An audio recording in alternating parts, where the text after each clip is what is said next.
தமிழ், தமிழினம், தமிழர் சமயம், தமிழ் பண்பாடு, தமிழறிவின் தனித்தன்மைகளை கட்டிக்காத்து உலகளால் பரப்பும் முகத்தான் தோற்றுவிக்கத்தக்கது மலேசிய தமிழறி கழகம். தமிழிய நெறிப்பாடுகளை தெளிவுறுத்தி அறியாமை மயத்தில் வீழ்ந்து கிடக்கும் தமிழினத்தை விழிப்புணர்த்தும் முகத்தான் இயக்கம் தோற்றுவித்த காலம் முதல் பல்வேறு நிலைகளில் கொள்கை பரப்பு முயற்சிகளை மேற்கொண்டு வந்துள்ளது. தமிழை தாய்மொழியாக கொண்ட தமிழர்களே தங்களை தமிழர்கள் என்று அழைத்துக் கொள்ள வெட்கப்படும் அவலங்களை கண்டு மனம் விரும்பி நாம் தமிழர் நம் மறை திருக்குறள் எனும் பரப்புரை முயற்சியை மலேசிய தமிழறி கழகம் தற்கால் நாடெங்கிலும் மேற்கொண்டு தமிழர்களிடையே சிந்தனை புரட்சியை ஏற்படுத்தி வருகின்றது. அம்முயற்சியின் ஒரு பகுதியாக பகான் ரவுத்தில் இயக்கத்தின் பீமா கிடாய் கிளை தலைவர் திரு கமலன் அவர்களின் ஏற்பாட்டில் நடைபெற்ற கொள்கை பரப்பு கூட்டத்தில் பதிவு செய்யப்பட்ட இயக்கத்தின் தோற்றுநர் தமிழ்நாட்டின் ஞாயிறு பாவலர் ஐயா ஆக்கு திருமாறனாரின் நாம் தமிழர் எனும் தலைப்பிலான பேருரையை இங்கு வெளியீடு செய்வதில் பேருரை வேண்டுகின்றோம். மலேசிய தமிழறி கழகத்தின் நாம் தமிழர் நமது மறை திருக்குறள் என்னும் பரப்புரை இயக்கத்திற்கு வலிவு சேர்க்கும் முகத்தான் இவ்வுரையை பதிவு செய்து வெளியிட்டு உதவிய இயக்கத்தின் திருக்குறாய் கிளையின் தலைவர் திரு வேல்மரவன் அவர்களுக்கும் அக்கிளையின் செயலாட்சி குழுவினருக்கும் தலைமையகத்தின் சார்பில் மனம் கனிந்த பாராட்டுகளை தெரிவித்துக் கொள்கிறேன்.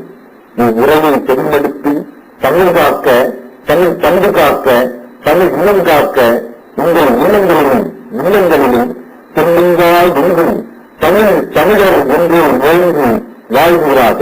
வாழ்க திருமாலன், வாழ்க தமிழர், நாம் தமிழர், நம் மறை திருக்குறள். அன்புடன் இரா திருமாவளவன். படைத்து அழித்து தொடக்கின் போது எல்லையது பரம்பொருள் போல் கன்னடமும் கலிதெலுங்கும் கவின் மலையாளமும் துருவும் உன் முதலுக்கு உதித்து எழுந்து ஒன்று பல ஆயினும் உலக வழக்கு அழிந்திருந்து சிதையாவும் சீரிழமை திறந்து செயல்மல்லது வாழ்வதில்லை. இந்த அருமையானதொரு தமிழறி கழக கருத்து விளக்க கூட்டத்திற்கு தலைமையேற்றிருக்கின்ற தமிழறி கழகத்தின் தேசிய முன்னோட்ட குழுவின் உதவி தலைவர்களிலே ஒருவராக இருந்து பணியாற்றி வருகின்ற இளவல் சாரங்கபாணியனார் அவர்களே, இப்படி ஒரு கண்டிப்பு கூட்டத்தை ஏற்பாடு செய்து மலேசிய தமிழறி கழகத்தின் கொள்கைகளை இந்த ரவுப் வட்டார அத்திலே வாழ்கின்ற தமிழ் பெருங்குடி மக்களுக்கு உணர்த்த வேண்டும் என்ற உணர்ச்சி உந்தலிலே இந்த கூட்டத்தை ஏற்பாடு செய்து எம்மையும் இங்கு அழைத்து அதனை விளக்குமாறு பணித்திருக்கின்ற முன்னாள் ஜோகூர் மாநில செயலாளர் திரு கண்ணலன் அவர்களே, அவருக்கு உறுதுணையாக இருந்து இந்த ஏற்பாடுகளை செய்திருக்கின்ற இளவர் திரு நடராசன் அவர்களே, என்னுடன் இங்கே வருகை தந்திருக்கின்ற தமிழறி கழகத்தின் கிளை தலைவர் திரு பண்பரசு அவர்களே, துணைத் தலைவர் திரு பொன்னுசாமி அவர்களே, இங்கே வருகை தந்திருக்கின்ற அருள் திரு சிவசுப்பிரமணிய ஆலயத்தின் தலைவர் அவர்களே, இந்த வட்டாரத்திலே தமிழர் சங்கத்திலே பொறுப்பேற்று அதனை நடத்தி வருகின்ற தமிழர் சங்க தலைவர் அவர்களே, பெரியவர்களே, தாய்மார்களே, உங்கள் அனைவருக்கும் தமிழறிக் கழக சார்பிலே எனது ஆழ்ந்த நன்றி கலந்த வணக்கத்தை முதற்கண் தெரிவித்துக் கொள்ளுகின்றேன். இந்த நாட்டிற்கும் தமிழகத்திற்கும் உறவு என்று பார்க்கின்ற போது வரலாறு மிக நீண்ட கால தொடர்புடையதாக காட்டுகிறது. கிட்டத்தட்ட 800 ஆண்டுகளாக இந்த நாட்டிற்கும் தமிழுக்கும் நெருங்கிய தொடர்பு வந்திருக்கிறது என்பதை வரலாறு தெளிவாக காட்டுகிறது. பொதுவாக தமிழர்கள் அந்த காலத்திலே இந்த நாட்டுக்கு வருவதற்கு ஒரு முகாமையான காரணம் இருந்தது. இந்த நாட்டின் வரலாற்றை ஒரு 30-40 ஆண்டுகளுக்கு முன்னாலே கற்றவர்கள் அப்பொழுதிருந்த பாடநூலிலே அவை தெளிவாக எழுதப்பட்டிருக்கும். வணிகம் காரணமாக தமிழகத்திற்கும் இந்த நாட்டிற்கும் தொடர்பு ஏற்பட்டது. இடையில அந்த வணிகத்தை நிலைநிறுத்துவான் வேண்டி சோழ பேரரசின் இறுதி மன்னனாக விளங்கிய ராஜராஜ சோழன், ராஜேந்திர சோழன் போன்றவர்கள் இங்கே வணிகத்திற்காக வந்திருக்கின்ற தமிழ்நாட்டு வணிகர்களை கடலிலே வழிமறித்து கொள்ளையடித்து செல்லுகின்ற கடல் கொள்ளைக்காரர்களை அடக்க வேண்டும் என்ற ஒரு சூழலிலே ஒரு கடற்படையை உருவாக்கி அந்த கொள்ளையர்களை அடக்கி ஒடுக்கியதுடன் இந்த நாட்டிலே வணிகம் செய்யக்கூடிய வாய்ப்புகளை ஏற்படுத்தி கொடுத்தார். இது கடந்த கால வரலாறு.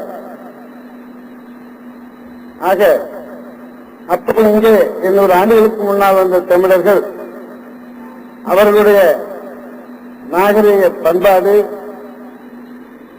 கலை போன்றவர்களை இந்த தென்கிழக்காசிய நாடுகளிலே விட்டு சென்றிருந்தார்கள். இக்காலத்திலும் கூட அதனுடைய அடிப்படை சுவடுகளை, அடையாளங்களை நாம் கண்டுகொள்ளலாம்.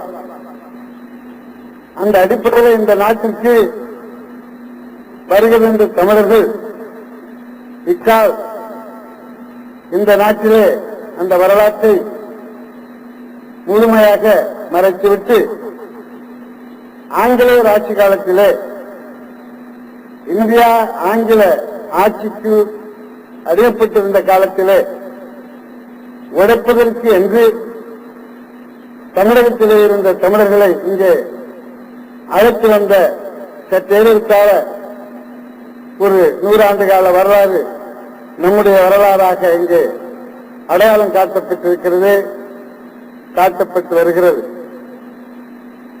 இந்த வரலாற்று உண்மைகளை அதற்கிடையே இருந்து வேற்றுமைகளை உணர்வதற்கு இப்போது இருக்கின்ற இளைஞர்களுக்கும் இதற்கு முன்னால் இருந்த இளைஞர்களுக்கும் ஒரு தொடர்புடைய நிலையை அற்றுப்போகும்படியான ஒரு சூழ்நிலையை நாம் பார்த்திருக்கின்றோம், பார்த்துக் கொண்டு வருகிறோம். அப்படிப்பட்ட ஒரு காலகட்டத்தில் நாம் இங்கே வாழ்ந்து கொண்டிருக்கின்றோம். தேசிய உதவித் தலைவர் அவர்கள் தம்முடைய தலைமுறையில் இந்த தமிழினம் வேறு இனமாக எப்படி மாற்றப்பட்டிருக்கிறது என்று சொன்னார்கள். ஒரு இனம் என்பது எந்த ஆட்சி அதிகாரத்தின் கீழும் அந்த இனநலத் தன்மைகளை முடியாது. ஏனென்றால் அந்த இனத்திற்குரிய மொழி அந்த இனத்தை அடையாளம் காட்டிக் கொண்டிருக்கும் என்பது உலக இனங்களின் வரலாற்றினிலே நாம் பெற்ற உண்மையான பாடமாகும். இந்த நிலையை இந்த தமிழர்கள் இந்த காலத்தில் அடைவார்கள் என்று எண்ணியோ முன்கூட்டி அறிந்தோ என்னவோ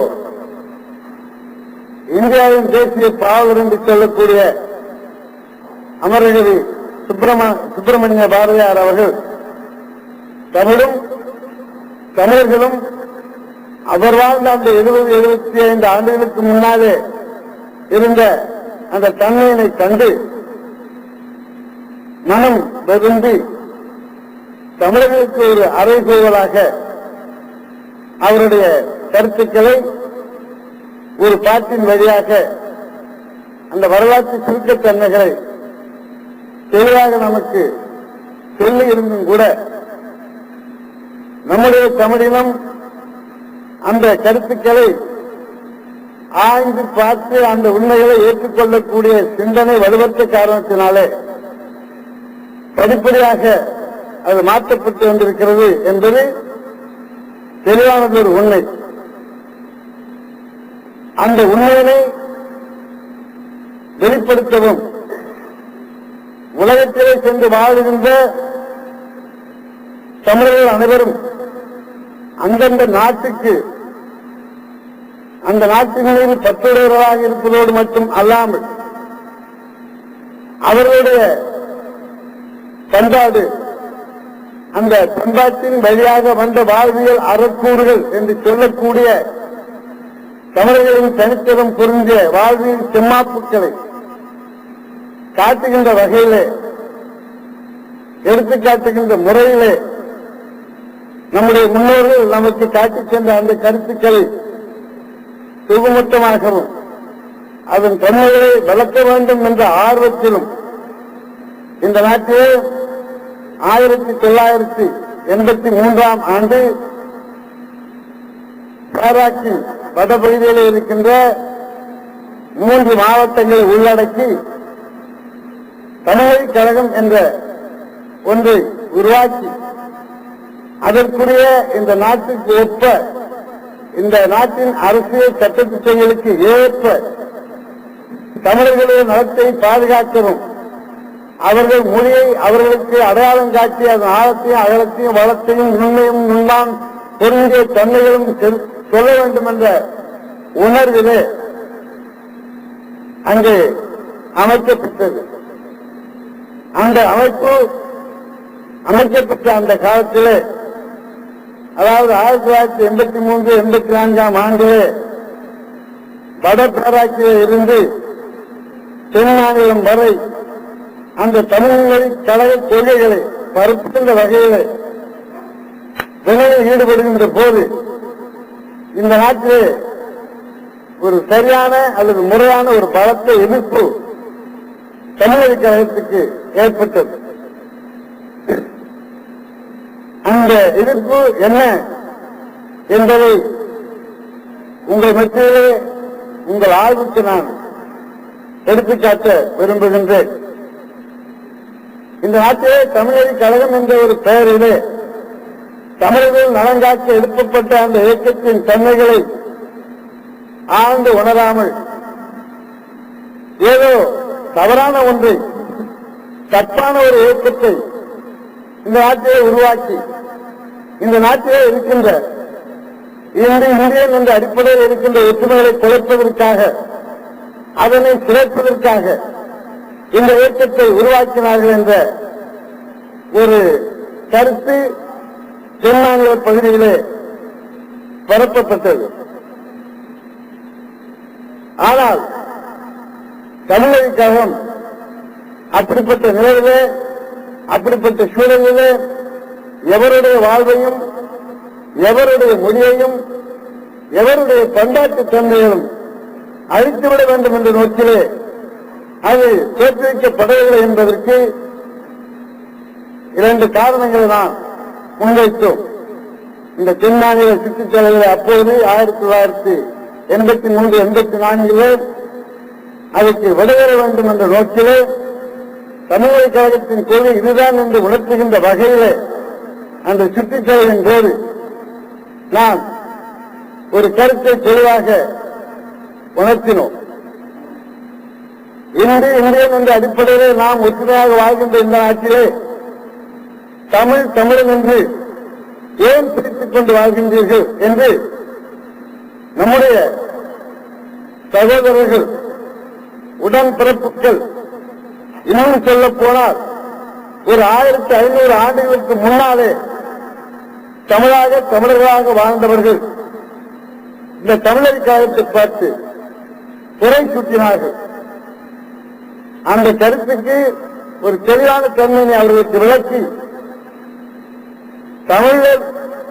தமிழரி என்பது பிற எவரையும் அழித்து விடவும், பிற எவருடைய நாகரிகத்தை திசை மாற்றவும் கூடிய நிறைவை ஏற்படுத்தவில்லை என்று சுட்டிக்காட்டி, அப்படி குற்றம் கூறிய அவர்களுக்கு ஒரு கருத்தை முன்வைத்தோம். இந்தியன் என்ற அடிப்படையில் இந்த நாட்டிலே ஆங்கிலேயர் ஆட்சி காலத்திலே இங்கே சங்கிக் கொள்கைகளால் கொண்டு வரப்பட்ட போது அவருடைய ஆட்சி அதிகாரத்தின் அடிப்படையில் எழுதப்பட்ட அந்த தன்மையை தொடர்ந்து இந்த நாட்டிலே நாம் கடைபிடித்து வருகின்றோம். அந்த வகையில் இந்தியன் என்ற அடிப்படையில் நாம் ஒற்றுமையாக இருப்பதை பற்றி நமக்கு எந்த விதமான கருத்து வேறுபாடும் இல்லை. அப்படி உண்மையிலே இருந்திருக்குமே ஆனால் அதுதான் சரி என்றால் இந்த தமிழுக்கு மட்டும் அந்த பொதுநலத்தன்மையை இருக்க வேண்டும் என்று எதிர்பார்ப்பது தவறு அல்லவா? அனைவருக்கும் இருக்க வேண்டும். ஆனால் இப்படிப்பட்ட ஒரு கருத்தை எடுத்துச் சொல்லி தமிழக கழகத்தை ஒரு தவறான இயக்கம் என்று காட்டுவதற்கு முனைந்த நம்முடைய பிற மாநில தமிழர்கள் 1500 ஆண்டுகளுக்கு முன்னால் அவர்கள் தமிழர்கள் தான், இப்போது அவர்கள் மொழியால் வேறுபட்டு போனார்கள். அந்த அடிப்படையில் அவர்கள் குற்றஞ்சாட்டியை போட்டு நான் இதைத்தான் சொன்னேன். அப்பொழுது 1984 அந்த நாளிலிருந்து கணக்கிட்டு சரியாக 25 ஆண்டுகளுக்கு முன்னாலே இன்று இந்தியன் என்ற நிலையிலே உரிமையாக இருந்த இந்த சமுதாயத்தினுடன் இருந்து தங்களை வேறுபடுத்திக் கொள்ளவும், தங்கள் மொழியையும் தங்கள் நாகரிக பண்பாட்டினையும் தெளிவாக்கிக் கொள்ளவும் இந்த நாட்டிலே ஆந்திரா சங்கம் உருவாக்கியது. அதே வேளையிலே அதற்கு சற்று 9 ஆண்டுகளுக்கு பின்னர் இந்த நாட்டிலே கேரள சமாஜம் என்று நமது மலையாள சகோதரர்கள் அவர்களுக்கென ஒரு சங்கம் அமைத்துக் கொண்டார்கள். அதுபோலவே இந்தியன் என்ற கூட்டுக்குள் நாம் எல்லாம் ஒற்றுமையாக வாழ வேண்டும் என்று கருதுகின்ற பஞ்சாபியர்கள், அதாவது சீக்கியர்கள் தங்களுக்கென ஒரு சங்கத்தை அமைத்துக் கொண்டார்கள். அது குருத்வார் என்று பெயர் பெற்று வழங்கியது. அப்பொழுதெல்லாம் இந்த இந்தியன் என்ற கூட்டுக்குள்ளே இந்தியன் என்ற ஒரே நோக்கத்தோடு நாம் இந்த நாட்டிலே வாழ வேண்டும் என்று நம்மை பார்த்து கூறுகின்ற அவர்கள் நமக்கு முன்னாலே அவர்கள் மொழியையும் அவர்கள் இனத்தையும் அவர்களுடைய நாகரிகத்தன்மையை வளப்படுத்திக் கொள்வதற்கு சங்கம் அமைத்த போது அங்கே வடக்கே பர்லிஸ் மாநிலத்திலிருந்து தெற்கே ஒவ்வொரு மாநிலம் வரையில வாழ்ந்திருந்த எந்த தமிழனும் இப்படிப்பட்ட கேள்வியை அவர்கள் கேட்டதில்லை. இன்றும் கூட அந்த கேள்வியை அவர்கள் கேட்க மாட்டார்கள். கேட்பது தமிழர் பண்பாட்டுக்கு முரணானது என்பது அவர்கள் அறிவார்கள். இந்த கருத்தை எடுத்து வைக்கின்ற போது அவர்களுக்கென ஆந்திர சங்கமும் மலையாள சங்கமும் குருத்வாரும் ஏற்படுத்திக் கொண்டிருந்தவர்கள் தமிழுக்கெனவும் தமிழரிக்கெனவும் தமிழர்களுக்கெனவும் ஒரு இயக்கத்தை ஏற்படுத்தும் பொழுது இந்தியன் என்ற கூட்டுக்குழுவில் இருந்து பிரிக்கின்றார்கள் என்று சொல்வது எவ்வளவு முறையானதாக இருக்க முடியும் என்பதை இந்த நேரத்திலே இங்கே வந்திருக்கின்ற தமிழ் இந்தியர்களுக்கு நான் சொல்லிக்கொள்ள விரும்புகின்றேன்.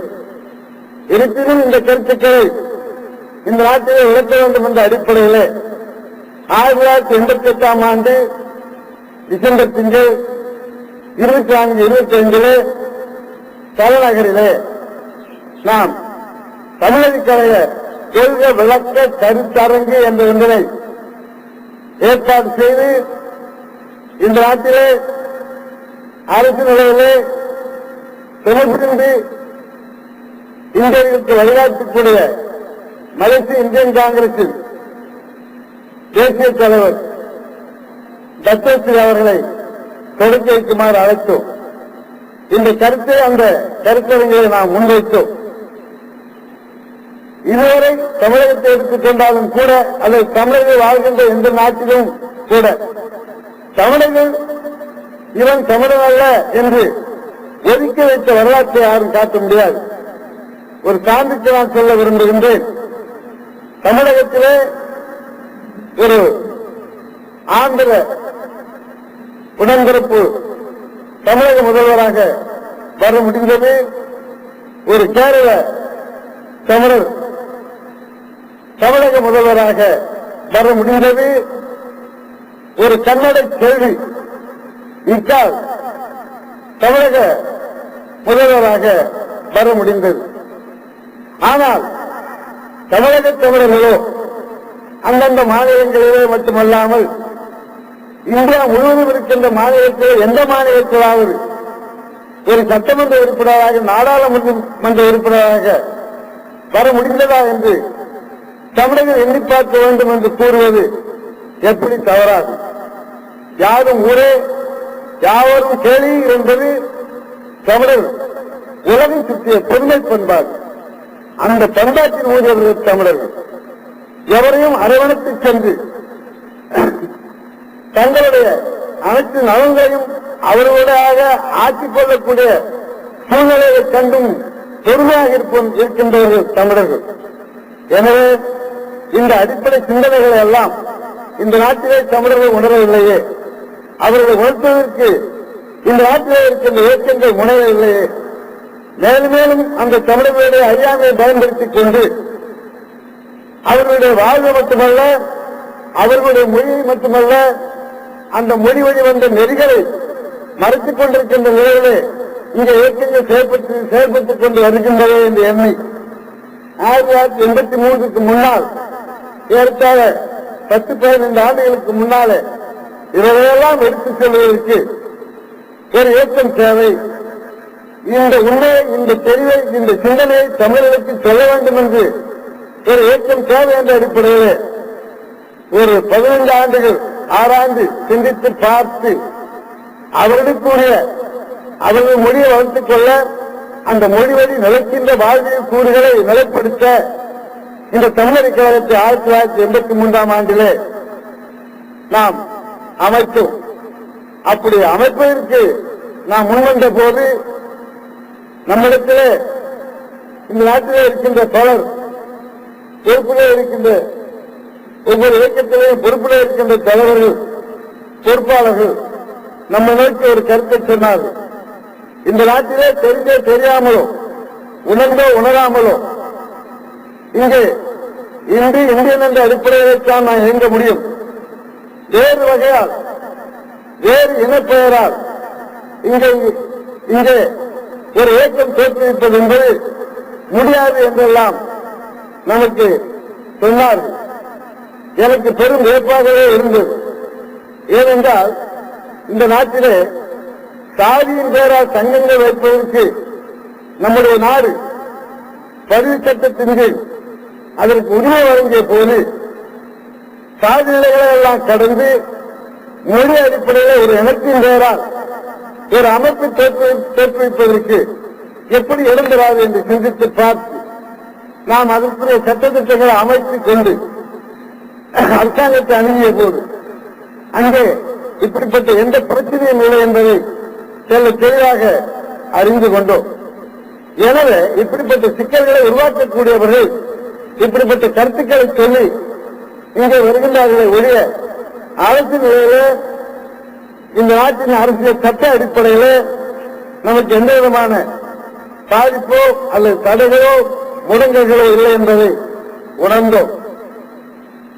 பரிகாரத்திற்கு தமிழர் கழக என்ற அமைப்பின் சட்டத்திட்டங்களை ஒழுங்குபடுத்தி கொடுத்து 6 திங்களிலே நமக்கு இது ஒரு இயக்கம் என்று ஏற்றுக்கொண்டு அவர்கள் நமக்கு பதிவெண் வழங்கினார்கள்.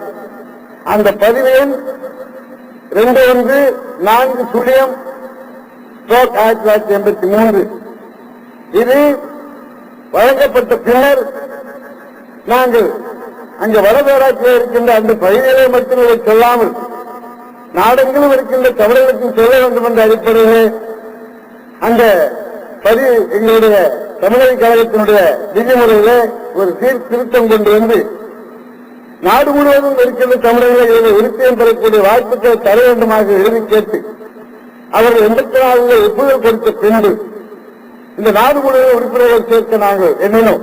அந்த வகையில பனாங்கிலிருந்து ஜோகர்பார் வரையில உறுப்பினர்கள் இந்த தமிழர் கழகத்துக்கு சேர்ந்தார்கள்.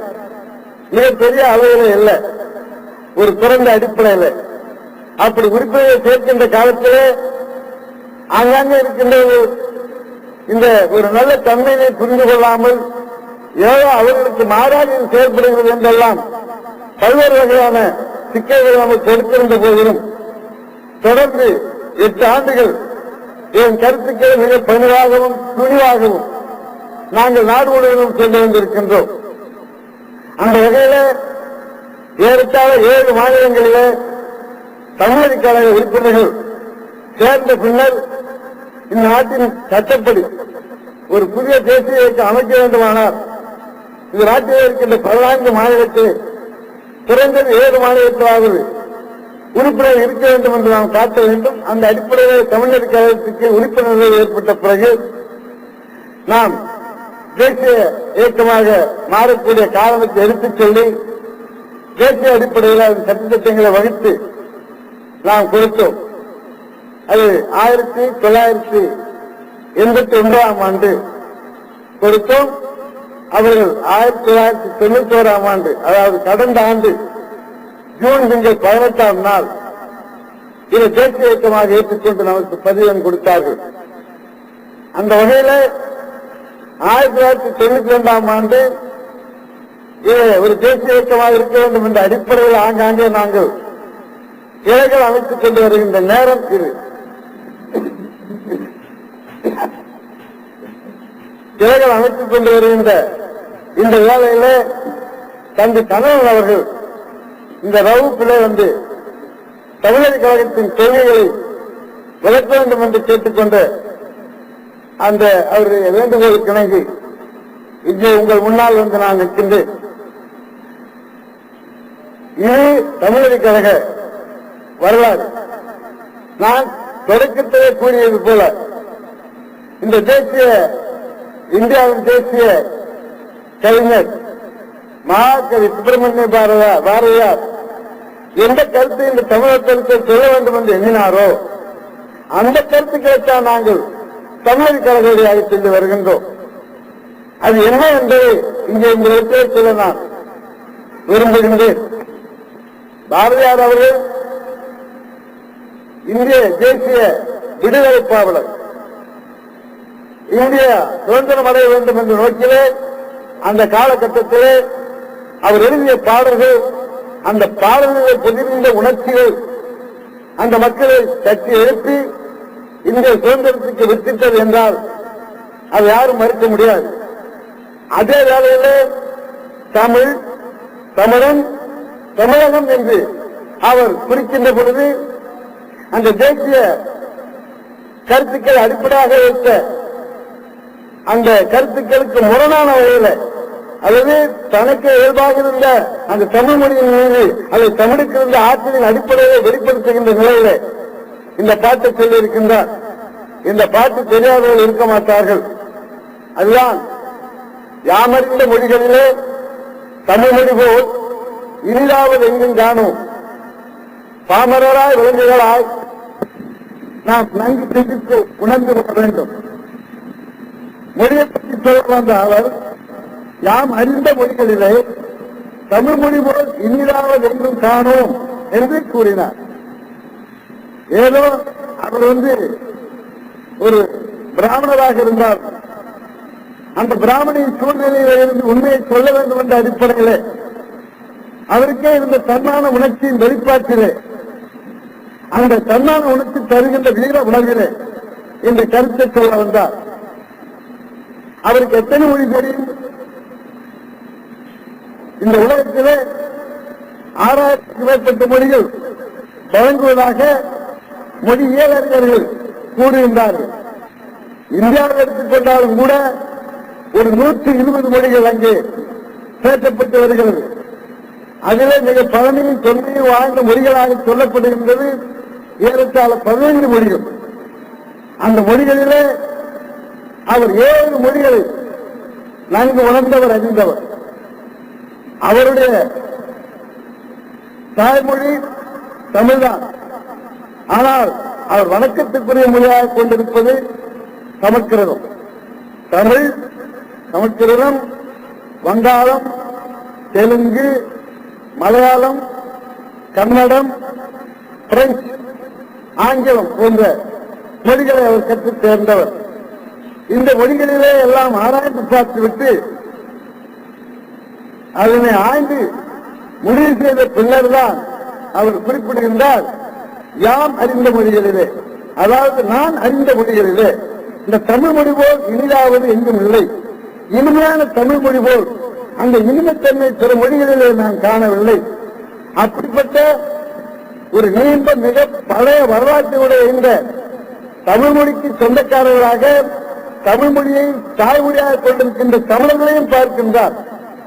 அவர்களுடைய அந்த கால நிலை அவருக்கு எப்படிப்பட்டது என்றால், பாமரராய் விலங்குகளாய், பாமரன் என்று சொன்னால் கல்வியறிவு இல்லாதவர். கல்வியறிவு இல்லாதவருக்கு இது நல்லது கெட்டது என்று சிந்திக்க தெரியாது. எவரை சொன்னாலும் அதை ஏற்றுக்கொள்ளக்கூடிய மதிப்பீட்டின் அடிப்படையிலே அவர்கள் இணங்கி விடுவார்கள். எனவே அந்த கல்வியறியாற்ற சிந்தனை செல்வமற்ற மக்களாக, அதாவது பாமரர்களாக, அடுத்து சிந்தனை செல்வம் இல்லாதவர்கள் ஏறத்தாழ விலங்கினைப் போல், அதாவது மிருகங்களைப் போல் வாழக்கூடிய நிலை அந்த கால தமிழருக்கு இருந்ததை கண்டு விலங்குகளாய் உலகு அனைத்தும் அந்த காலத்தில் இருந்த நாடுகள் எல்லாம் தமிழகத்தை பார்த்து, தமிழனை பார்த்து பண்பு கட்டவர்கள், பண்பில்லாதவர்கள் என்றெல்லாம் இருக்கிறது சொல்லும்படியான ஒரு சூழ்நிலையிலே வாழ்கின்றதை கண்டு மனம் உண்டு அவர்தான் சொன்னார், நாமும் அது தமிழர் என கொண்டு வாழ்கின்றோம். நாமம் என்பது பெயர், இந்த இனத்திற்கு பெயர் தமிழ், தமிழன் என்பது. நாமும் அது தமிழன் என்று வாழ்கின்றோம். நன்றோ நல்லதோ தொழில். ஆனால் நீங்கள் உங்களை தாய்மொழியை தேடிக் கொள்ளாவிட்டால், அந்த தாய்மொழியில இருக்கின்ற அருமை பெருமைகளை உணர்ந்து கொள்ளாவிட்டால், அதன் ஆழத்தை அகலத்தையும் நுண்மான் விரைவுடத்தை பெருமைகளை உணர்ந்து கொள்ளாவிட்டால், அதன் ஆழத்தை அகலத்தையும் நுண்மான் விரைவுடத்தையும் புரிந்து கொள்ளாவிட்டால், நீங்கள் இன்னும் சில காலத்தில் நிலைத்திருக்க வேண்டுமானால் பெருவலாம் தமிழ் வழக்கில் செழிக்க செய்வர் என்று குறிப்பிட்டு சென்றார். இது சுப்பிரமணிய நிலைத்திருக்க வேண்டுமானால் பெருவலாம் தமிழ் வழக்கில் செழிக்க செய்வர் என்று குறிப்பிட்டு சென்றார். இது சுப்பிரமணிய பாரதியின் கருத்து. 75 ஆண்டுகளுக்கு முன்னால் தமிழகத்தை பார்த்து கூறிய அந்த கருத்து. அவர் சொன்னது போலவே இந்த தமிழ் மொழியை தாய்மொழியாக கொண்ட தமிழர்கள் தங்களை தமிழர்கள் என்று சொல்லிக் கொள்ளாமல் வேறு வகை பெயரால் நம்மை அழைத்துக் கொண்டிருக்கின்றார்கள். இந்த நாட்டிலே கூட ஒரு தமிழனுக்கு தமிழச்சிக்கு பிறக்கின்ற குழந்தை பிறப்பு ஆவணம் எடுத்து செல்லுகின்ற பொழுது அங்கே இந்தியன் என்று குறிக்கின்ற ஒரு அவல நிலை ஏற்பட்டிருக்கின்றது. ஆனால் தமிழர் கழகம் அதை வற்புறுத்தி தமிழர் கழகத்திலே இருக்கின்ற உறுப்பினர்கள் உடைய குழந்தைகளுக்கு அங்கே தமிழன் என்று எழுது என்று குறிப்பிட்டு ஆங்காங்கே அதை கேட்கின்ற பொழுது சில வரலாற்று உண்மைகளை எடுத்துச் சொல்லுகின்ற பொழுது அவர்கள் அதன் உண்மைத்தன்மையை உணர்ந்து தமிழ் என்று போடுகின்ற நிலை நாம் செய்து கொண்டு வந்திருக்கிறோம், வருகின்றோம். அரசுக்கு நமக்கு எந்த விதமான இடர்பாடுகள் இல்லை. ஆனால் அரசுக்கு நமக்கு இடையிலே இருக்கின்ற சிலருடைய எண்ணங்கள் நம்முடைய வெளிப்பாட்டை, நம்முடைய இனத்தின் மேன்மையை எடுத்துச் செல்வதற்கு தடைகளான கருத்துக்களை, விரிவான கருத்துக்களை இந்த நாட்டிலே வைத்து தமிழர்களை வேறு திசை திருப்புகின்ற நிலையெல்லாம் காணுகின்றோம். இது உண்மை, நான் ஏதோ கற்பனையாக சொல்லவில்லை. எனவேதான் தமிழர் கழகம் இந்த நாட்டிலே உலகத்தை எடுத்துக் கொண்டீர்கள். ஆனால் தமிழர்கள் ஏறத்தாழ 47, 48 நாடுகளில் சென்று குடியேறி வாழ்கின்றார்கள். அங்கே வாழ்கின்ற தமிழர்கள் எல்லாம் அவர்களுடைய மொழியை இழந்துவிட்டு அந்தந்த நாட்டு மொழியை ஏற்றுக்கொண்டு அங்கே சிறப்பாக வாழ்கின்றார்கள். எனினும் சென்ற தமிழர்கள் தங்களை தமிழர் என்று அடையாளம் காட்டிக் கொள்ள முடியாத சூழ்நிலைகள் அங்கே இருக்கிறது. அதுபோல் இந்த நாட்டிலேயும் தங்களை அடையாளம் காட்ட முடியாத நிலை ஏற்பட்டு விடுமோ என்ற காரணத்தினாலே நமக்கு ஒரு இனத்தை அடையாளம் காட்டுவது மொழிதான். அந்த மொழி அழிந்தால் அந்த இனம் அழிந்துவிடும். மேல்நாட்டு அறிஞர் ஒருவன் சொல்லுகின்றான், ஒரு இனத்தை அழிக்க வேண்டுமானால் முதலில் அந்த இனத்தினுடைய தாய்மொழியை நீ அழித்து விடு, அந்த இனம் தானாக அழிந்துவிடும் என்பது மேல்நாட்டு அறிஞர்களின் கூற்று. அது முக்காலும் உண்மை. இப்பொழுது கூட நம்மை தமிழன் என்று பிறர் அழைக்கின்றார்கள், பிறர் எண்ணுகின்றார்கள், பிறர் ஒப்புகின்றார்கள் என்றால் அந்த மொழிக்கு தமிழ் என்ற பெயர் இருக்கின்ற காரணத்தினாலே தான். தமிழ் மொழியை தாய்மொழியாக கொண்டிருக்கின்றவர்கள் தமிழர்கள் தான். ஒரு சான்றுக்கு நான் சொல்லுகின்றேன். உலக நாடுகளை எடுத்துக்கொண்டால் ஜெர்மானியர் ஒருவர், ஜெர்மன்காரன் சொல்றோம், அவருடைய மொழி ஜெர்மானிய மொழி. ஜெர்மானிய மொழியை பேசுகின்றவர் ஜெர்மன், பிரெஞ்சு மொழி பேசுகின்றவர் பிரெஞ்சுக்காரர், ரஷ்ய மொழியை பேசுகின்றவர் ரஷ்யர், அதுபோலவே சீன மொழியை பேசுகின்றவர் சீனர்கள், மலாய் மொழியை பேசுகின்றவர் மலாய்க்காரர்கள். மொழிக்கும் இனத்திற்கும் ஒரு பெயர் தான் இருக்கும். இன வழியால் மொழியும் மொழி வழியால் இனமும் இருப்பதுதான் உலக இனங்களிலே காணக்கூடிய உண்மை. இந்தியாவில் எடுத்துக்கொண்டாலும் கூட வடபகுதியிலே இருக்கின்ற மகாராஷ்டிரர் என்ற மகாராஷ்டிரர் அவர்கள் மொழியாக மகாராஷ்டிரத்தை பேசுகின்றார்கள். குஜராத்தி என்ற அந்த மொழிக்கு பெயர், அவர்களை குஜராத்தி என்று நாம் சொல்லுகின்றோம்.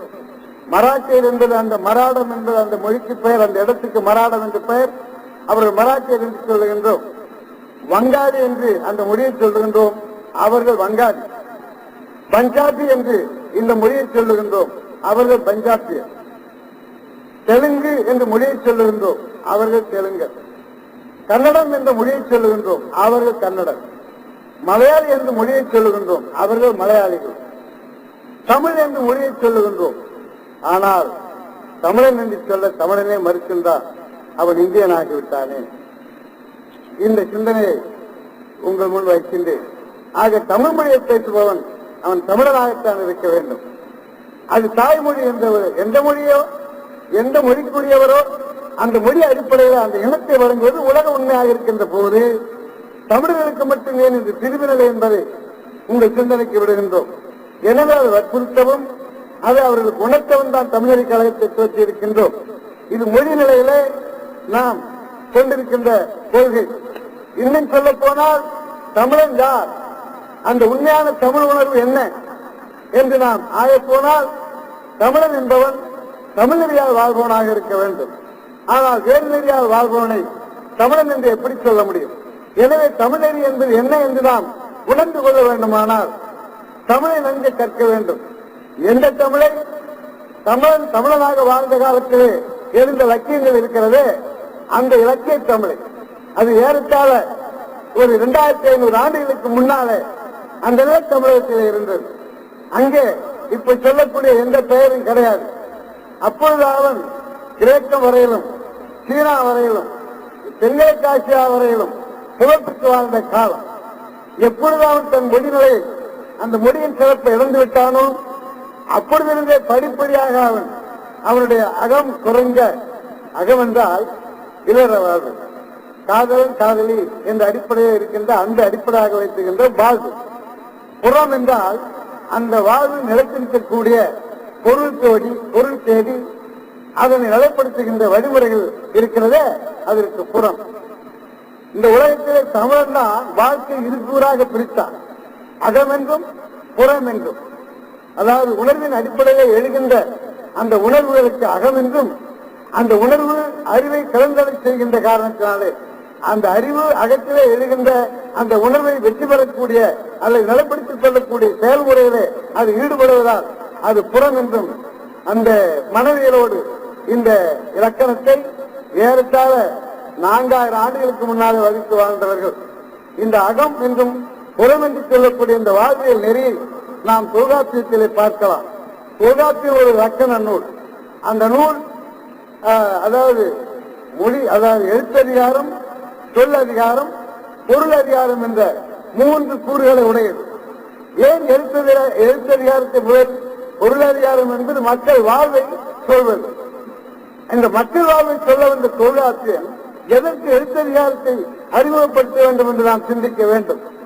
எழுத்தறியை தீரும் இனிதகமை தீர்ந்தால் மொழித்தரத்தில் முட்டறுப்பான் ஆவான், மொழித்தரத்தில் முட்டறுத்த மேலோன் முதல் நூல் பொருள் உணர்ந்து கட்டறுத்து வீடு வரும் என்று வாழ்க்கையின் மீன்மிக்க உணர்வை அந்த ஒரு பாட்டியை சொல்லி இருக்கின்றார். எனவேதான் மொழியை அடிப்படையாக வைத்தால்தான் அந்த மொழி வழங்குகின்ற வாழ்வியல் அறக்கூறுகளை அறநெறிகளை காண முடியும்.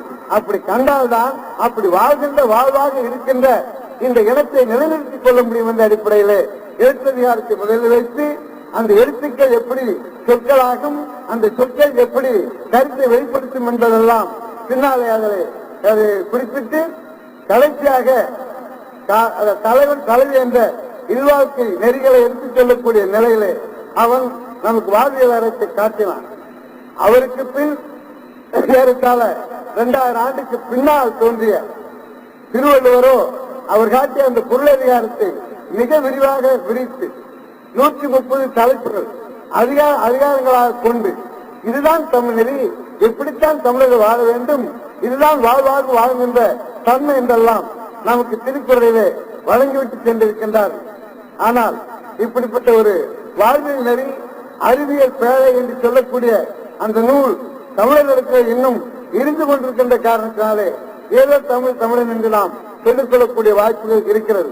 இந்த காலகட்டத்திலே அதுவும் எங்கே திரிபடைந்து மறைந்து விடுமோ என்ற ஒரு நிலை ஏற்பட்டு வருகிறது. நாட்டிலே இருக்கின்ற தமிழறிஞர்கள் சிந்திக்க வேண்டும், மக்களும் அதை பற்றி எண்ணி பார்க்க வேண்டும்.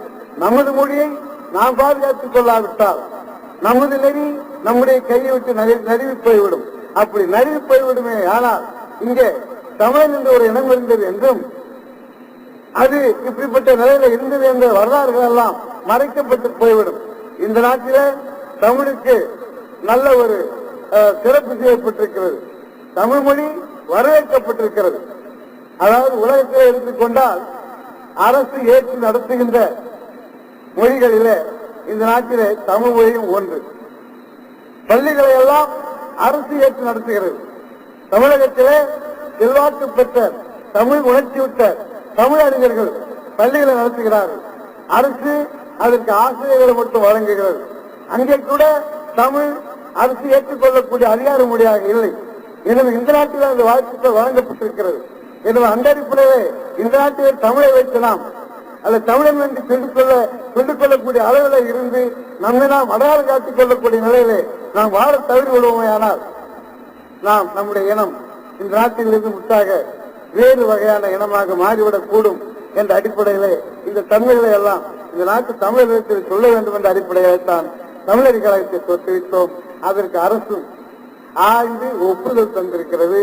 அந்த வகையிலே இந்த தமிழர் கழகம் தேசிய இயக்கமாக கடந்த ஓராண்டு காலமாக பதிவு பெற்று இப்பொழுது ஆங்காங்கே கிளைகளை அமைத்துக் கொண்டு வருகின்றோம். இது தமிழ் இங்கே என்னை பொறுத்தவரையிலே இந்த தமிழர் கழகத்தின் 3 கூறுகளையும் எடுத்து விளக்குவதற்கு நமக்கு காலம் போதாது.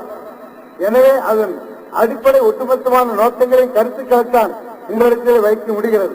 இனி தமிழ் மற்ற மொழிகளிலிருந்து எப்படி சிறப்புகிறது என்பதெல்லாம் எடுத்துச் செல்லக்கூடிய வாய்ப்புகள் நம்மிடத்தில் இல்லை. தமிழ் வளமான மொழி என்று சொல்லுகின்றார்கள். அதுக்கு கூட நம்முடைய பாரதியார் தான் சொன்னார், இது எப்போது தோன்றியது என்று அவருக்கும் தெரியாது.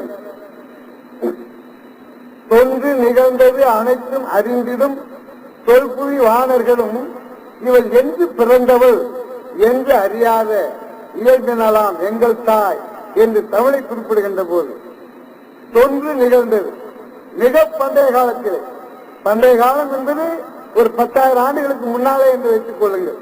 வரலாற்றுக்கு முன்னால சரித்திர காலத்துக்கு முந்தி, வரலாற்று காலத்துக்கு முந்தி தமிழ் இயங்கி வந்திருக்கின்றது.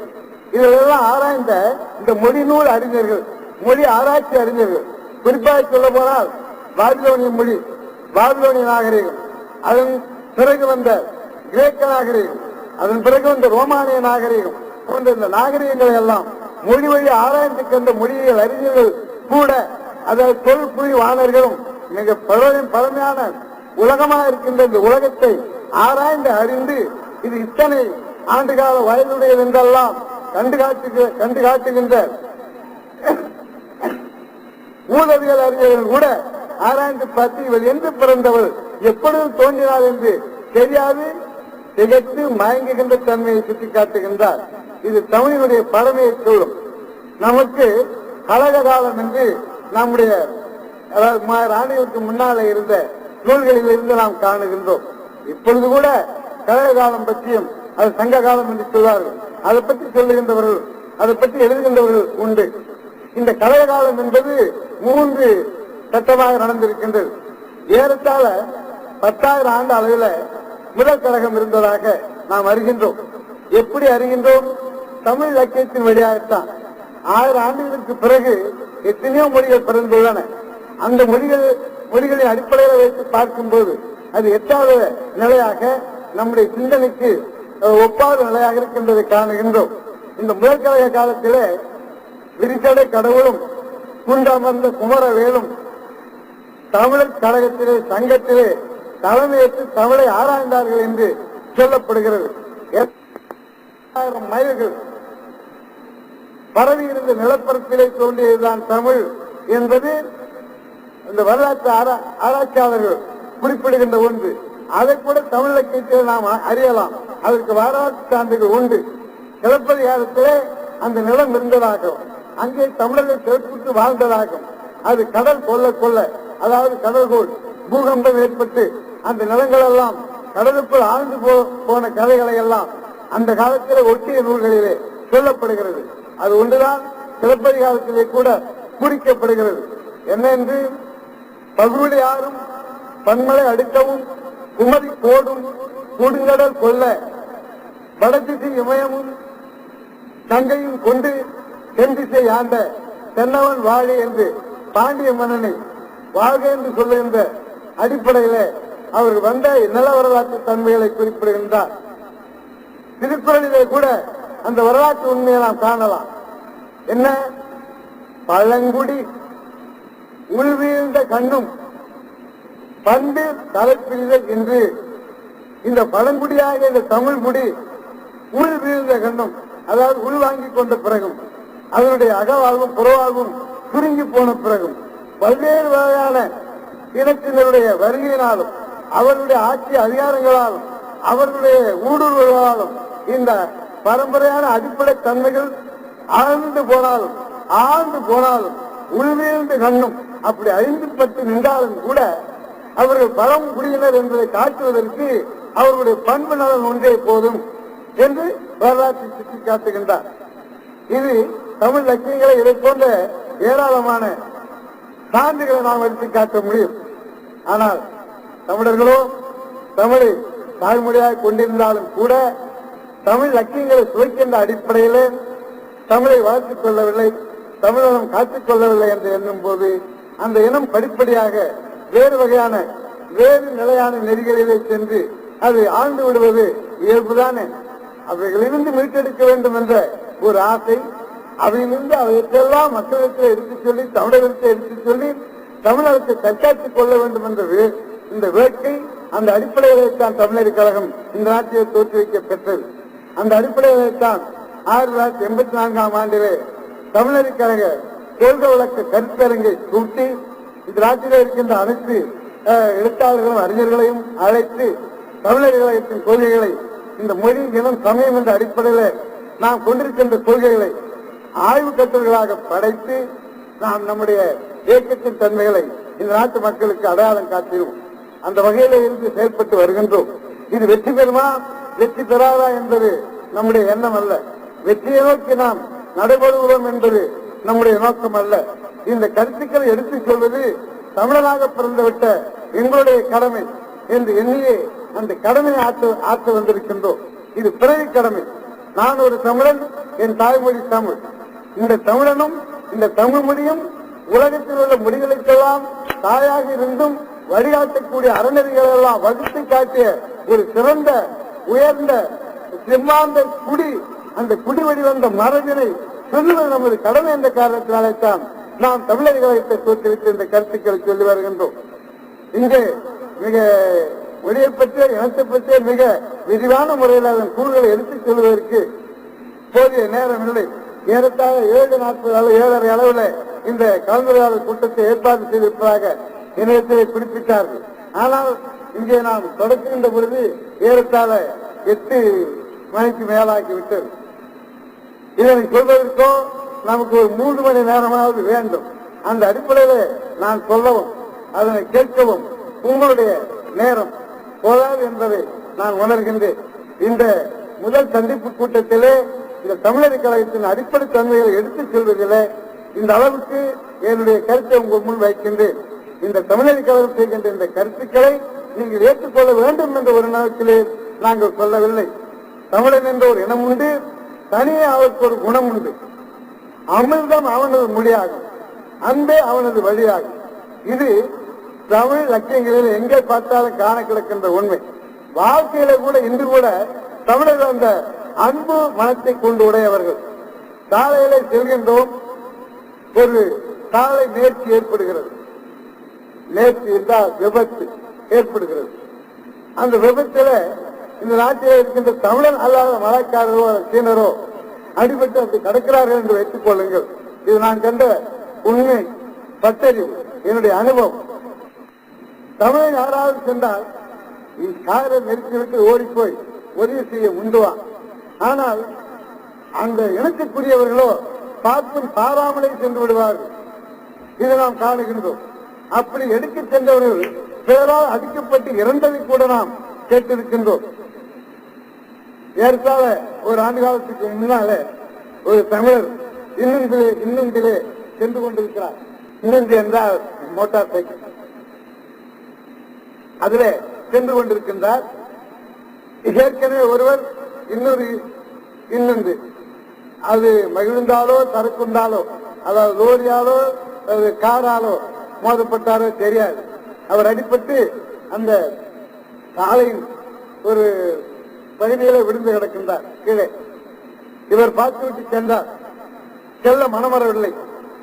சற்று தொலைவிலே அவருடைய இன்னத்தை நிறுத்திவிட்டு இங்கே வந்து இவருக்கு முதலீடு செய்ய வேண்டும் என்ற அன்பு உணர்ச்சி காரணமாக, பிறர் மீது கொண்டிருக்கின்ற பிறர் உயிரின் மீது செலுத்துகின்ற கருணை மனம் காரணமாக அவரை தூக்க சென்றார். பின்னாலே அடி விழுந்தது. திரும்பி பார்த்தார். யார் இறந்து கிடந்தாரோ அந்த இனத்தில், அதாவது மலாய்க்காரர், இவரை அடித்தார்கள். இவர் எழுந்திருந்து, ஐயா நான் இதை செய்யவில்லை, இது எனக்கு முன்னால் நடந்து விட்டது என்று சொன்னாங்க. கேட்டுக்கொண்டா இருக்க போறான். அடிமேல் அடி விழுந்தது. அந்த இடத்துல இன்னொரு பணம். இது தமிழன் கொண்டிருந்த அன்பு, தமிழன் கொண்டிருந்த கருணையினால் நேர்ந்த ஒரு நல்ல ஒரு நிகழ்வு. இது எதற்கு இங்கே நான் சொல்லுகிறேன் என்றால், இன்று கூட யாராவது, அதாவது வயிற்று பசியாலோ அல்லது முடியாமையினாலோ இருக்கிறதை பார்த்தால் எந்த தமிழரும் சும்மா இருப்பதில்லை.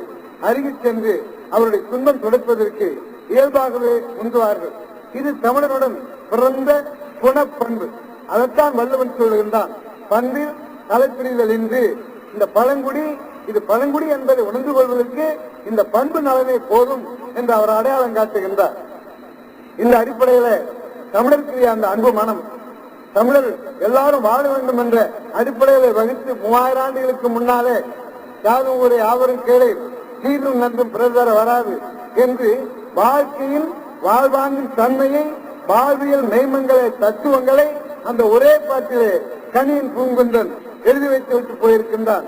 நான் அறிந்த வரையிலே மற்றவர்கள் எல்லாரும் அந்த கருத்துக்களை தமிழர்களை அமைவுபடுத்துவதற்காக பயன்படுத்துகிறார்களே அன்றி அப்படிப்பட்ட மாண்பு புரிகின்ற தமிழர்களை வாழ வைக்க வேண்டும் என்ற அடிப்படையிலே எவரும் முனைந்ததாக தெரியவில்லை.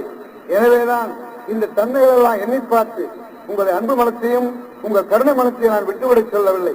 அது இருக்க வேண்டும். காலம், இடம், சூழ்நிலை அறிந்து நம்மை நாம் தற்காத்துக் கொள்ள தவறி விடுவோமே, ஆனால் இப்படித்தான் நாம் தடுமாறி போய் விடுவோம். அந்த தடுமாற்றத்திலே வாழ்ந்து கொண்டிருக்கின்ற நாம் நிலைத்திருக்க வேண்டுமானால் தமிழை போற்றுக, தமிழ் மொழியை பேணுக, தமிழ் எமது தாய்மொழி என்று எண்ணுக. அந்த தமிழ் எனது தாய்மொழி என்றால் நான் ஒரு தமிழன் என்று உணர்க. நான் ஒரு தமிழன் என்று உணர்ந்தால் அந்த தமிழன் நெறியை மிக அழகாக வகுத்து காட்டுகின்ற திருக்குறளிலே சென்று திருக்குறளை அதன் தன்மைகளை கற்று உணர்க என்ற ஒரு நிலையிலே எல்லாருக்கும் அந்த தன்மைகளை காட்ட வேண்டும் என்ற அடிப்படையிலே தமிழறி கழகம் கடந்த 8 ஆண்டுகளாக செயல்பட்டு வந்திருக்கிறது. முதலிலே என்னுடைய உள்ளத்திலே இருந்த அந்த உணர்வுகளை எனக்கு அருகிலே இருக்கின்ற என்னுடைய மாணவர்களுக்கு எடுத்துச் சொல்லி ஒரு 3 பேராக இருந்தோம். பின்னர் 5 பேராக வளர்ந்தோம். பின்னர் 35 பேராக அந்த ஊரிலே மலர்ந்தோம். 65, 150, 250 உறுப்பினர்கள் வந்த பிறகு நாடு முழுவதும் உறுப்பினர்களை சேர்த்தோம். இப்பொழுது ஆயிரக்கணக்கான உறுப்பினர்கள் தமிழர் கழகத்திலே இருக்கின்றார்கள். ஜோகூர்பாரில இருந்து அலோஸ்டார் வரையில. இது வளர்ச்சி. 8 ஆண்டு காலத்திலே இந்த வளர்ச்சியை நாம் அடைந்திருக்கின்றோம். ஆனால் நான் பேசாமல் இருந்திருந்தால், இது நம்மால் ஆகாது என்று விட்டுவிட்டு இருந்தால் இந்த விளக்கை காண முடியாது. எனவே உழைத்தால் அதற்கு பயனுண்டு, முயற்சி திருவினையாக்கும் என்பது வள்ளுவர் பேராசானின் கருத்து. உழைக்கின்ற போதுதான் அதன் பலன் தெரிய முடியும், பயன் அடைய முடியும்.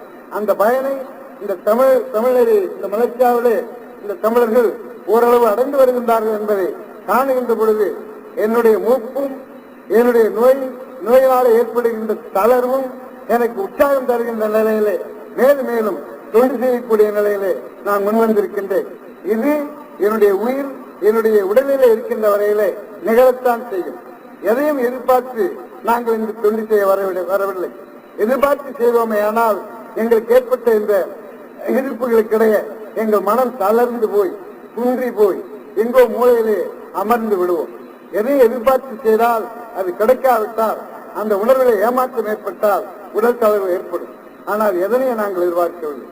சொல்லுவது எங்கள் கடமை, ஆற்றுவது எங்களுடைய வினை. அப்படி ஏன் செய்கின்றோம் என்றால், நான் தமிழனாக பிறந்தேன், நான் தமிழன் என்று சொல்லிக் கொள்வதற்கு எனக்கு உரிமை நாட்டில் இருக்க வேண்டும் என்று நினைக்கின்றேன். இதில் என்ன தப்பு இருக்க முடியும்?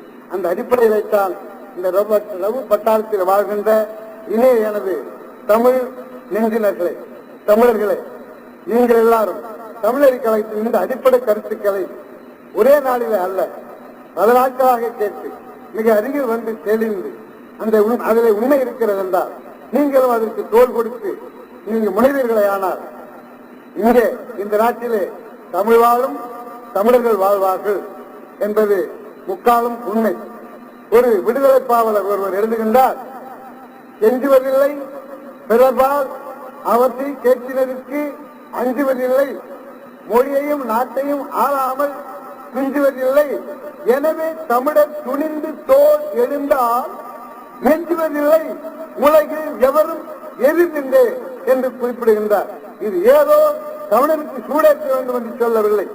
அவனுடைய வாழ்வு, அவனுடைய மொழி உலக இனங்களோடு ஒப்பிட்டு பார்க்கின்ற பொழுது அதற்கு ஈடாக இணையாக சொல்லக்கூடிய தன்மைகள் இல்லை என்ற காரணத்தினாலே தமிழர்களாகி நாம் துணிவோம், தோல் இடுவோம், தமிழை பின்பற்றுவோம், அந்த நெறியின் தன்மைகளோடு உணர்வோம், அதனை பிறருக்கு காட்டுவோம், நாமும் வாழ்வோம் என்று கூறிக்கொண்டு இந்த மட்டத்திலே நேரம் போதாத காரணத்தினாலே மிக சுருக்கமாக தமிழக கழகத்தின் அடிப்படை கொள்கைகளை ஓரளவு சொல்லிவிட்டேன் என்று எண்ணுகின்றேன்.